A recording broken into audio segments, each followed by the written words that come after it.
welcome back. I'm going to continue World War One today, so I'm back on the World War One slideshow. If you just go to slide 101, that's where I'm at. Americans go to Europe; they're called doughboys. There's different reasons for giving that name. Sorry, I keep having to burp. Um, some people say that because the American soldiers are so well fed, they're kind of a little pudgy, so they get called doughboys. Others say it's because the buttons on their uniform are kind of round. So, whatever reason, American soldiers are fresh, and despite their inexperience, their numbers tip the scales towards the Allied side. Wilson wants the American military to win the war because then he can go to Paris and dictate the peace. Um, a lot of famous Americans were in World War One. Harry Truman, a future president, future generals in World War II, MacArthur, Marshall, and Patton are all there. Eisenhower uh, is around.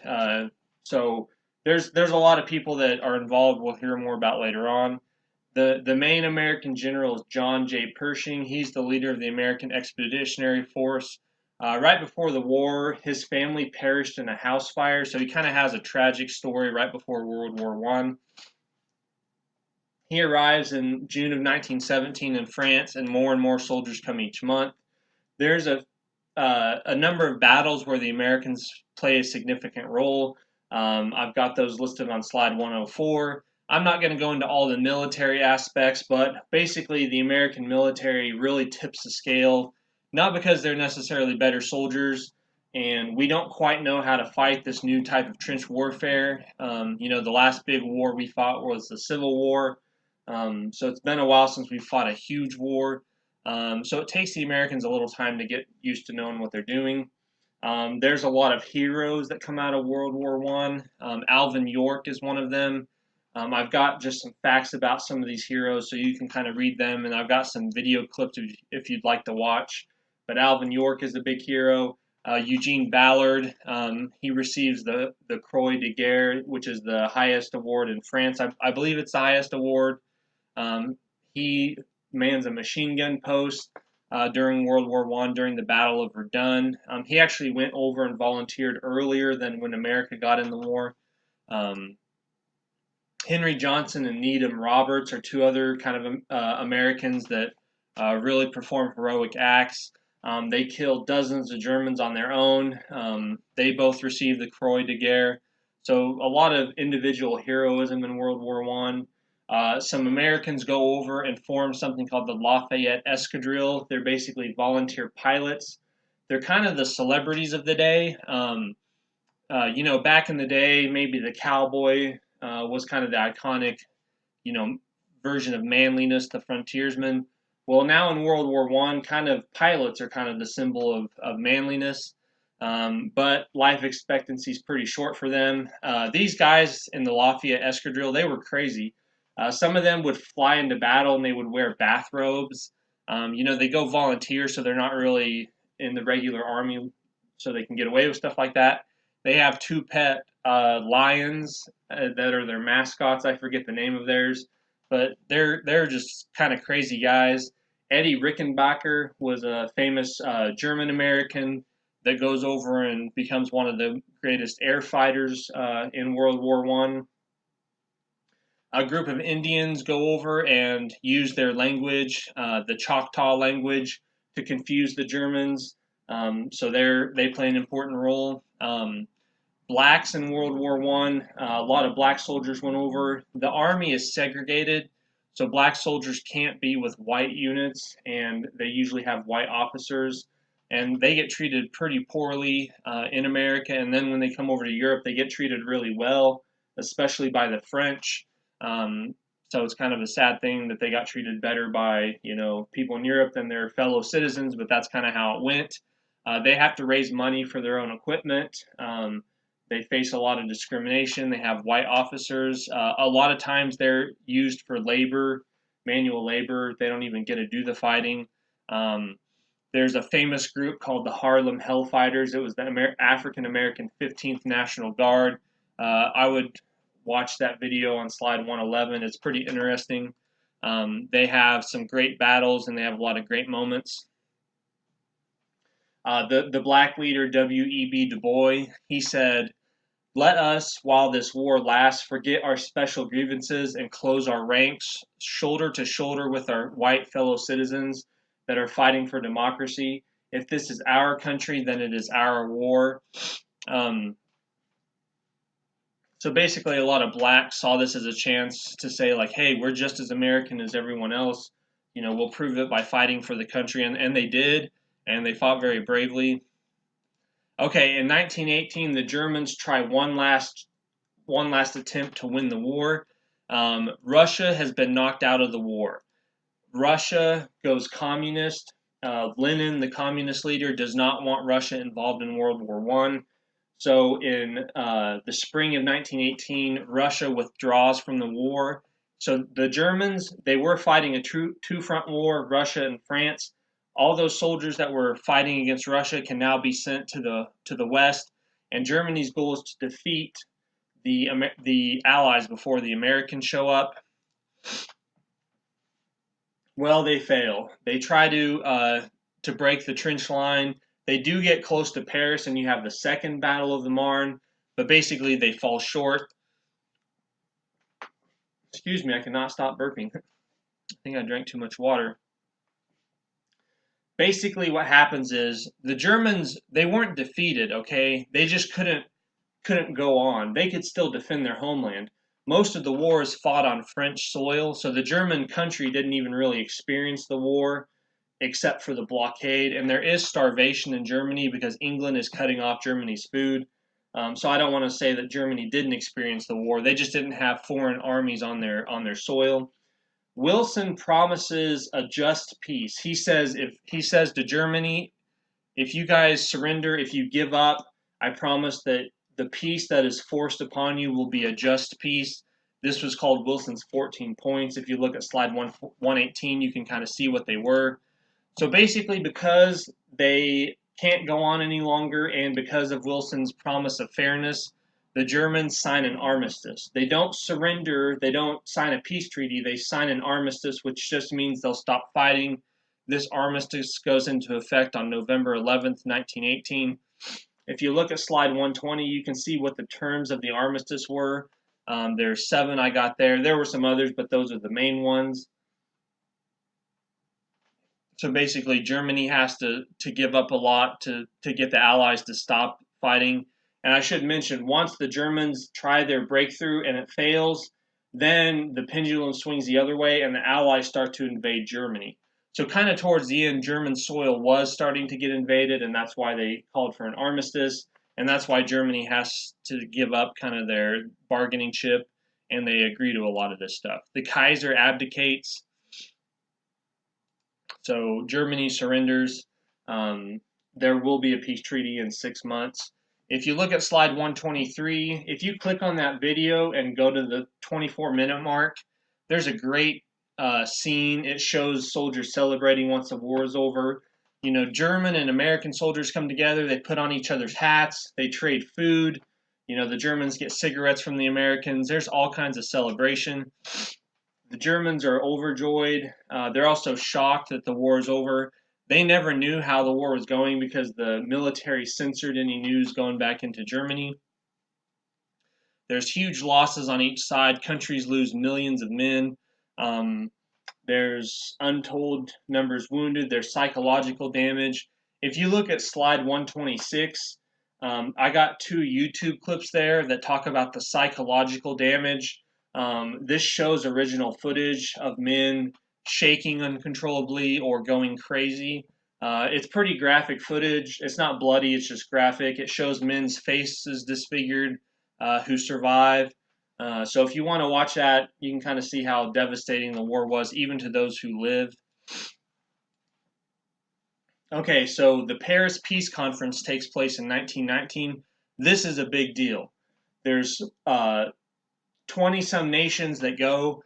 The big 4 important people are David Lloyd George of England, Vittorio Orlando of Italy, George Clemenceau of France, and Woodrow Wilson of America. Wilson knows that America saved the Allies, so he wants to play a big role. The Treaty of Versailles is the main treaty we're going to focus on.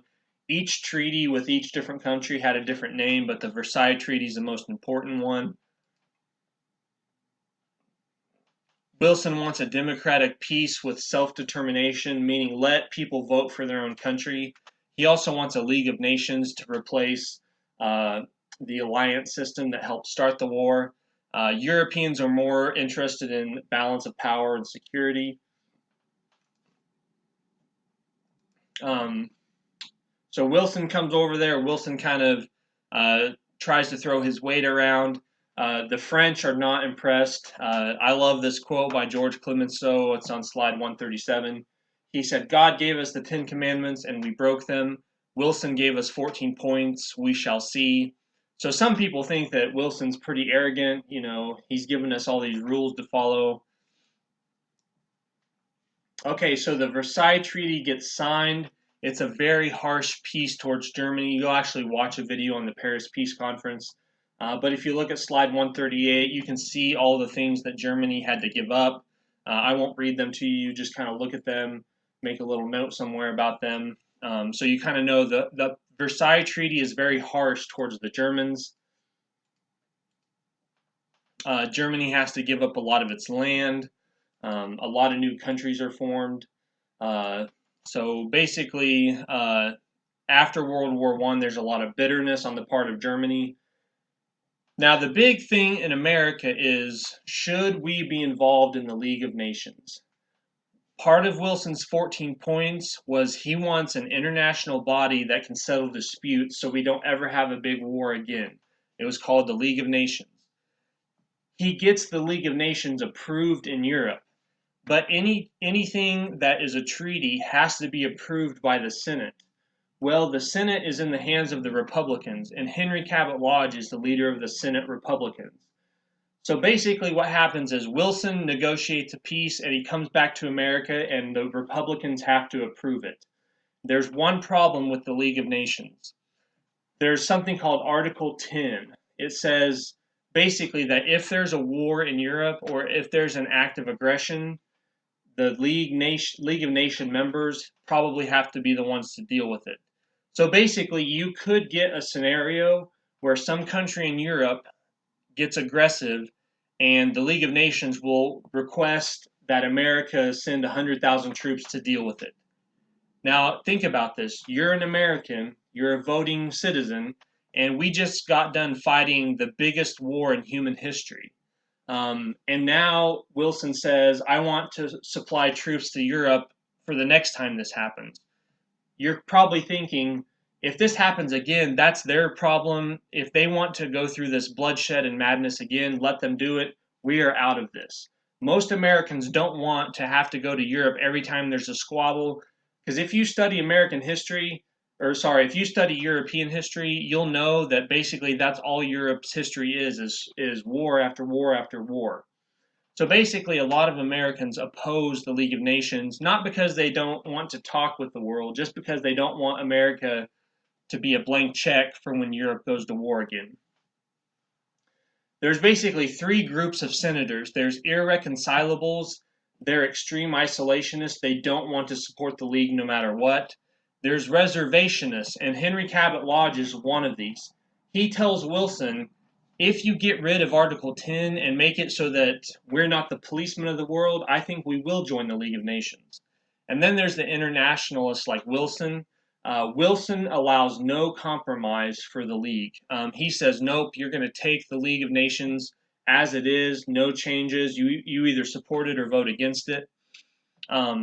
Wilson goes on a speaking tour of the country, basically trying to tell the American people, write a letter to your senator, send them a telegram. We have to join the League of Nations. It's vital.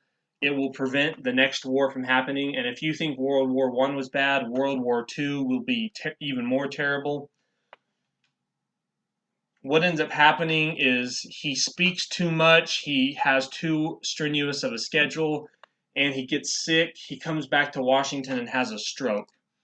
So what ends up happening is for a few months, President Wilson can't do anything as president, and his wife basically acts as president. So some people like to say that Edith Bowling Galt, Edith Wilson, she was the first woman president of the United States. Basically, she keeps Wilson secluded.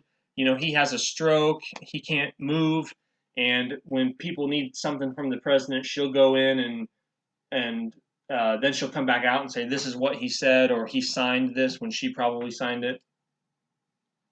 What ends up happening is the League of Nations gets defeated in the Senate. Um, uh, Wilson could have got the league passed if he would have changed just a little bit. But Wilson tells the Democrats, don't you vote for anything that Henry Cabot Lodge supports. So Henry Cabot Lodge actually has amendment or reservations to the treaties. He changes it a little bit, and it has the support of the Republicans. So the Republicans would have supported this version of the League of Nations, but Wilson tells the Democrats in the Senate to vote against it. So in a way, the Democrats actually killed the League of Nations. So the League of Nations does not have America. It does not have Russia because Russia is a communist nation and Europe is afraid of communism. There's no Germany in the League of Nations till 1926. And basically, as we kind of learn about the events leading up to World War II, we'll see how the League of Nations failed at every step to prevent World War II from happening. So America retreats back into isolationism. And we'll kind of see how we get dragged back into European affairs later on. Woodrow Wilson dies in 1924, kind of a bitter old man. And if you look at slide 158, I just kind of got the legacy of World War I. It makes the United States a potential global superpower. It impacts the economy. It makes America a rich nation. The government has unprecedented control over the economy. World War I created problems for decades to come. A lot of people argue that World War I caused a farm recession in the 20s, caused the Dust Bowl and the Great Depression. It's a terrible time for civil liberties in America. And it kind of creates this foreign policy vision for America that still exists to this day, spreading democracy. And the last couple slides, if you want to read more about World War I, these are the books I would start with. John Keegan and Margaret Macmillan have the best books I think that are out there.